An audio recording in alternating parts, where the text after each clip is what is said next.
I'm really have a good sense of my judges. I know what they're looking for, and I identify the weaknesses. And I display it up to the bat. I let them know, these are the weaknesses. But my job is to look for mitigants. These are the mitigating certain things that would offset those weaknesses. Therefore, I recommend for approval. Please find them not guilty, right? So that's the role of somebody like bank like myself. And yes, banks are reluctant because the failure rate, I threw out some statistics with you.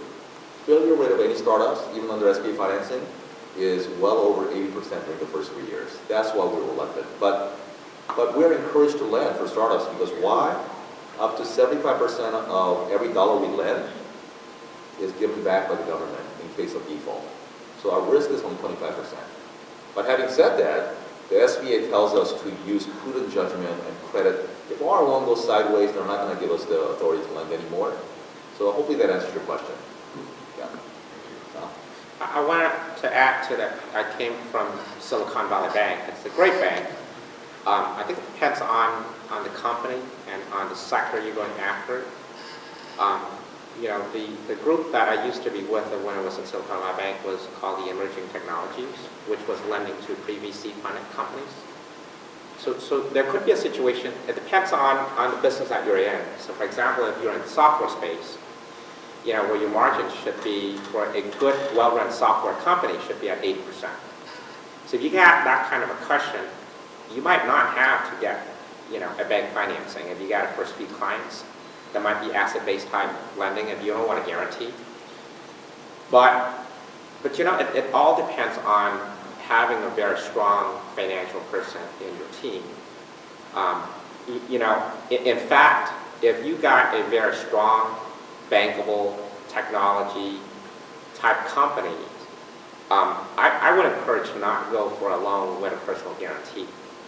You know, you would preferably, you know, get an angel investor to support you, and if not, if you have an opportunity where you got a very solid clients, typically, you know, you might have to pay more, but you know, so what? If you have very high margins, try to get these ARs financed and not get your personal guaranteed involved to get enough run rate so that you'll increase your valuation of the company before you go to a VC round. And so it depends on a case-by-case basis. You know, I work at a bank, but I oftentimes advise the clients to the extent possible, you know, to avoid personal guarantees. And that you know, if I were the entrepreneur, I would want my banker to tell me that. And that's just, because we got a reputation that people go to a bank when, you know, you need the bank to lend you money, but you can't borrow. And when you don't need to borrow, that's when the bank comes to you and says, you know, here, borrow my money, right? And so, you know, we have that reputation. And so personally, I don't enjoy, you know, working in a traditional lending area. It's just not my personality. I want to do things where, you know, it's a special purpose vehicle. Somebody got the money in, 20%, and there's nothing except a system. You know, how do you make it work? And to me, that is an enjoyable thing. And if I can make it happen, you know, that really is a reward rather than structuring a cookie cutter type thing that, you know, anybody could do it. And, you know, it's just my personal preference. But you know, I think if you are running a technology company, there are banks that you can go. Silicon Valley Bank is one of them. Square One, I think Comerica Bank. You got to find these high-tech banks to talk to. You know, people like us, we have a technology lending practice, but we are doing it late stage. You know, typically you're at a C round and you're about, you know, 3/4 away from profitability. Then we could potentially lend. If you have outside investors, then there will not be personal guarantee. Let's join me in thanking our panelists for today.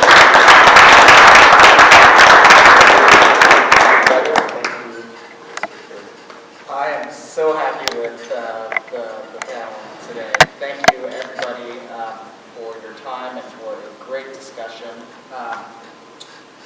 Right now, we have a networking event with some snacks going on outside. I encourage all of you to join the club. club. But before we get to that, the club would like to personally thank all of our panelists and Ben for coming in today and donating their time to educate us.